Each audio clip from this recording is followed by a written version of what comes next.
Hola, audiencia, y bienvenidos a Oye Cinema Club. I am tonight's host, Jason Ishmael Eccles, and I am joined by our illustrious panel of co-hosts, Don Dino Spazzini, Marina, El Professor, and Steve Des TV. Tonight, we will be reviewing the movie End of Watch, which was my choice. And the reason that I chose this movie is because we recently had a bracket buster. And every week we voted on a new movie inside of a bracket tournament format. And the winner was movies with bad words in them.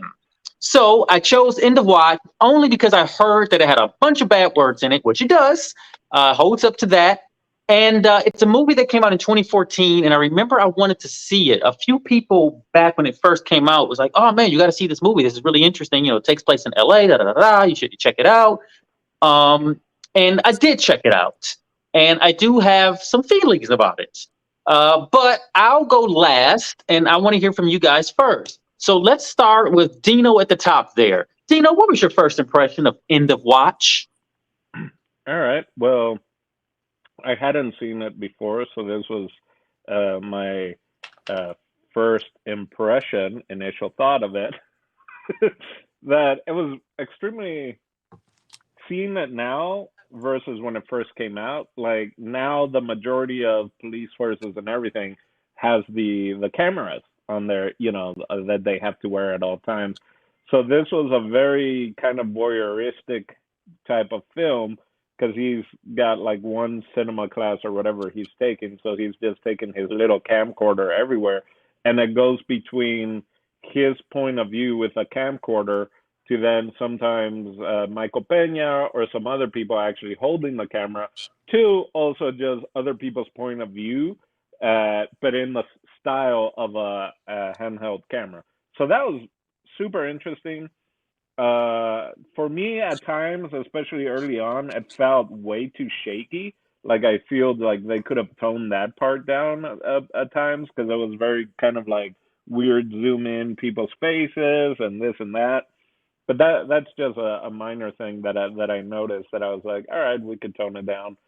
Um, yeah, I it was a weird film. I didn't quite know what to think about it, other than I'm like, man, Gyllenhaal is just like all about like police movies, soldier movies, and like tiptoeing the gray line of good and evil.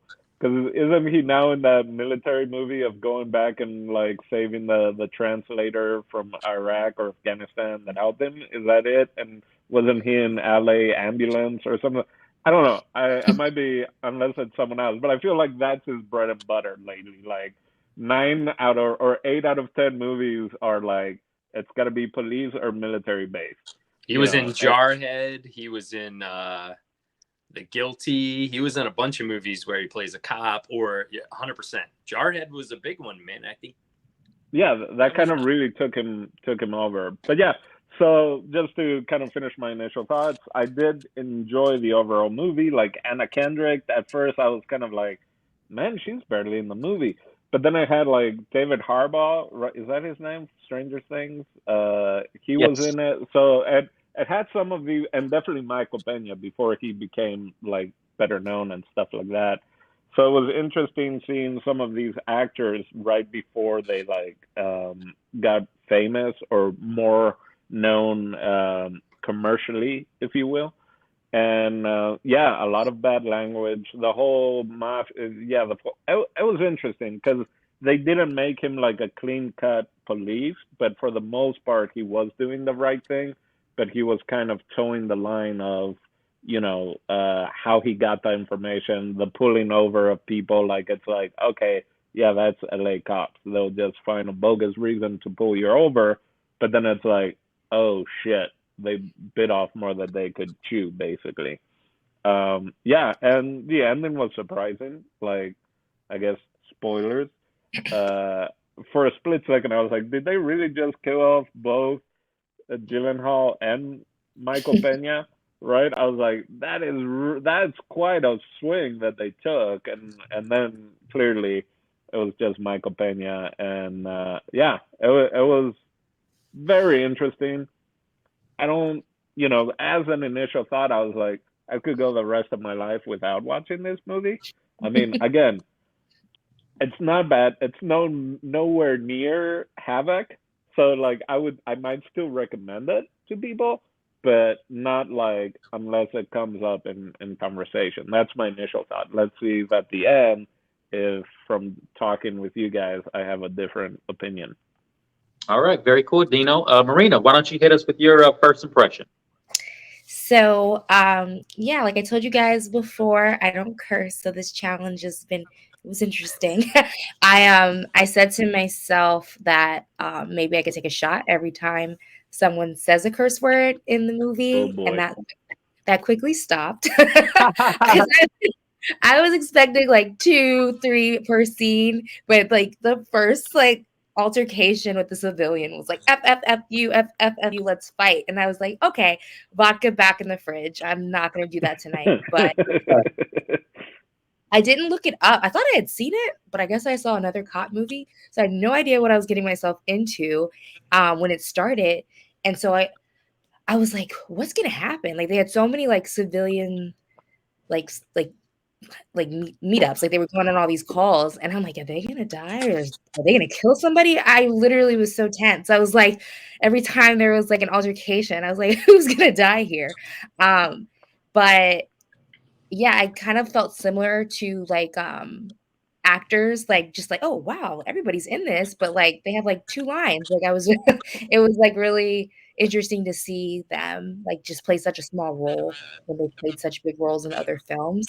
Um as far as like how it was filmed, I'm not usually into like I felt like it was borderline like mockumentary like slash found footage type of thing, and which kind of sometimes it's hard for me to focus, but I eventually like got the plot and was like, okay, I see what this is going for a cop movie. But yeah, I was very much on my toes as to like what was going to happen to either a person that they were arresting or themselves. Right on. Nice. Right on. Steve, why don't you give us your initial thought? Initial thought. So this movie marks like a very pivotal time because I think after this kind of year is when kind of everything slowly started becoming more MCU blockbuster films type stuff and maybe some horror to survive. But I remember during this era, I was either working at a movie theater at this time, or but I just remember the film like hearing about it, but I'm not watching it. So this is basically my first time watching it. Uh, and to me, like what was very distracting because I've lived in California for like 9.5 years, was that I was since this was filmed in California. I was just like trying to see the streets and where they were located, and I'm like, they're just in 20th Street. They're not in 130th Street. Like I was like, they're in the safe zone. They're not, in the bad areas. Um, but it was just interesting to me that literally one change, because in the movie, like right, they just change one point they changed the zone that they're gonna be patrolling, and all of a sudden they're like encountering mafia, human trafficking, like just everything. And it does make you think like, yeah, this is a fictional story, but just like the amount of stuff that just goes like along those lines, especially now that I don't necessarily live there. Like it just makes me think, yo, I was like around like really cool people, but at the same time, I was probably around a lot of bad stuff that I was not even aware of. And just like seeing movies like this just makes me think of stuff like that.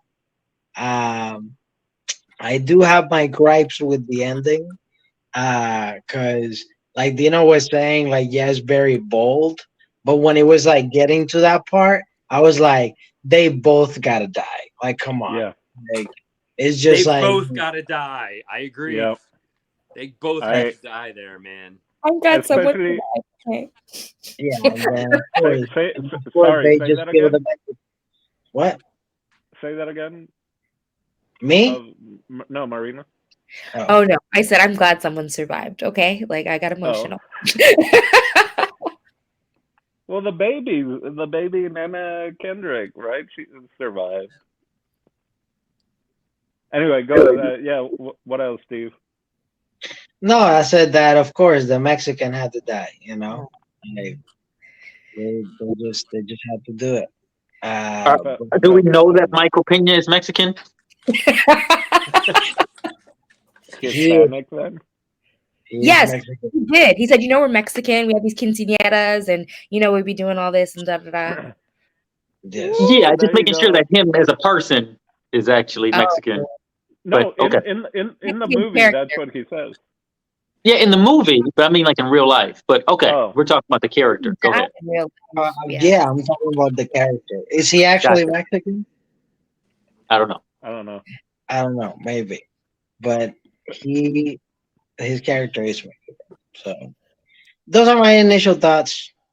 Very cool, Steve. El Professor, what do you got? Dude, Initial it thoughts. was basically Training Day meets Call of Duty with a little Blair Witch Project camera work. Had some Grand Theft Auto vibes. But in the end, like the Training Day portion, I genuinely enjoyed a lot of this movie. I liked how they changed the camera work from like scenes of like burnt Los Angeles from like a skyscraper view where the sun's just beating on the metal to like the scenes where like all the numbers are on the screen from the video that they're taking, like it changed a lot of times and it never made me feel like it was terrible. And there's a lot of jump the shark scenes, like the knife in the eye. That is a jump the shark scene. And then somehow they bring it back that I don't worry about that though. Like that was pretty serious, like that part at the beginning that hits you with the kid in the closet with taped up. They spent some time cutting the tape off and stuff to really hit you at home.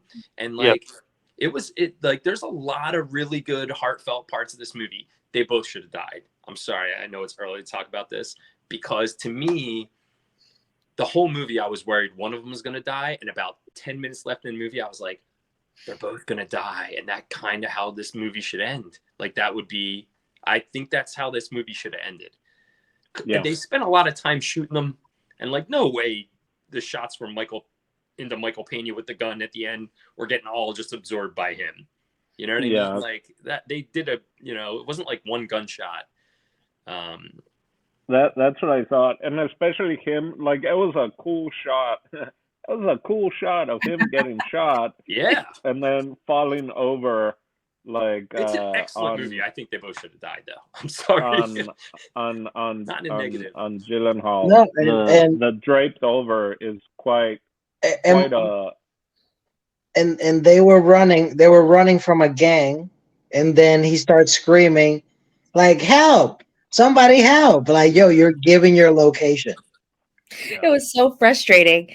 Like the build up to when he got shot was so real because it's like, where are these people at? Like they had to have heard him scream, and all of a sudden it was like, oh, yeah, right there. It kind of had a little bit of a Warriors vibe of trying to get out.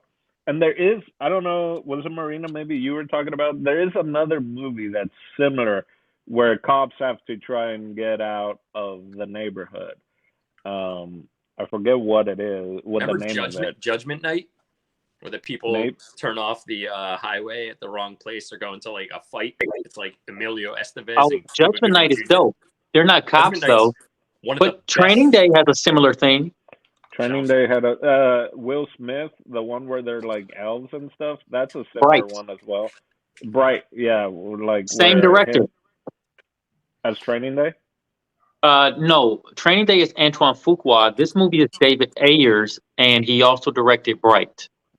Oh wow! Really? Yeah, it's almost identical with the instead of regular racism, it's orc racism, or I forget what Tarragon, what mythical creature he was, and he was the first one on the police force.